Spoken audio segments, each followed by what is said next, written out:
backed by Calcutta. And Delhi's kind of approaching it really strangely. If we have a look at where they've reached, they've only lost the one wicket, but they're at 65. So they've gone at 6.5 and over in the first 10. Yes, there have been plenty of overs from spin.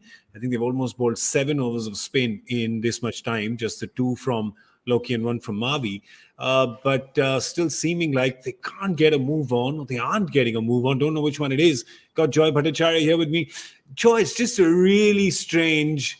I don't know. Is it the surface? Is it a lack of intent? They've sent Stoinis up at 3, a guy who's not played so many games. You send him ahead of Shreyas. You'd think he'd be there to hit, but he's got only 15 of his 18. I have to tell you, I'm a tad perplexed. I'm telling you, everyone is perplexed, including, I think, Ricky Ponting as well. Because if you saw what was happening, I mean, it was very clear that it was Prithvi Shaw's job to hit while Chicker would not take the chances. Now, this guy comes in at 3. It should be his job to hit. It should have been his job to hit. Take a few balls maybe, but it's his job to hit. And I'll particularly point you over to the first over that Shivam Mavi bowled, which was over number 8.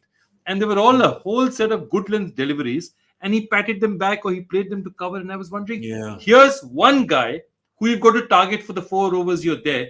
You didn't take a single chance against Shivam Mavi. He should have he should have run at Shivam Mavi. He should have run something there to change the game. Instead, he patted him to cover for singles. And that's frankly perplexing. He's pretty much been doing that through his innings, right? And, it looks like there may be a stumping now. And Stoinis may be gone. It's the first time I actually saw him have a wild heave at the ball, because otherwise you're right, he's just been patting it to cover, short cover, maybe a few to mid on, you get to mid off and you get a single. But I just don't get what's happening here. And I was quite surprised, because I thought with the power play that happened, with the timeout that happened at the end of the 8th over, I thought that in the 9th and the 10th, again not seeing any intent, I'm just shocked. I don't know. I mean, exactly. And I mean, my point is that intent is supposed to come from the other end, Stoinis. So the only intent has been shown is Shikhar Dhawan hitting a 4 off Viren Chakravarti. So, and look, exactly, we were thinking about this. Wickets in hand on this pitch doesn't mean anything. Because any guy who comes in, if he doesn't play 4, 5, 6, 7 deliveries, he will not be able to hit on the pitch. He's going to come in first ball and try and hit. He's not going to be able to hit. So you lose wickets in a pile anyway. So you take risks over time. Take risks. Okay, hit a couple of 4s. If you get out, okay, the next guy plays, sees 3, 4 balls, then takes a few risks, because nobody's going to come in and hit first ball on this pitch. It's not going to happen. Yeah, Calcutta is very happy to just give the singles away. They're like, yeah, sure, man, take them. There's no problem. Because if we show you the bowling analysis right now, there was the 1 over that was expensive. I think Sunil Narayan's 1 over was expensive. I think Shakib's perhaps 1 over, but otherwise, 2 overs of Shakib. But I mean, they're going well. At the halfway stage, the Knight Riders would take this bowling card as a Christmas present. They would take this bowling card as a Christmas present. The only thing that they'll be thinking about is that 7 of their top bowlers, 7 overs of their top 12 for their spinners is done. So they have 5 overs of decent spin left. But do you know what they could do? Given the circumstances, they could sneak in a couple from Venkatesh Iyer, maybe one from Nitish Rana if spin is going well. They could do anything. On this pitch, even a Nitish Rana will be a handful to play. And that's why I find this decision to sort of hold your batsman very perplexing.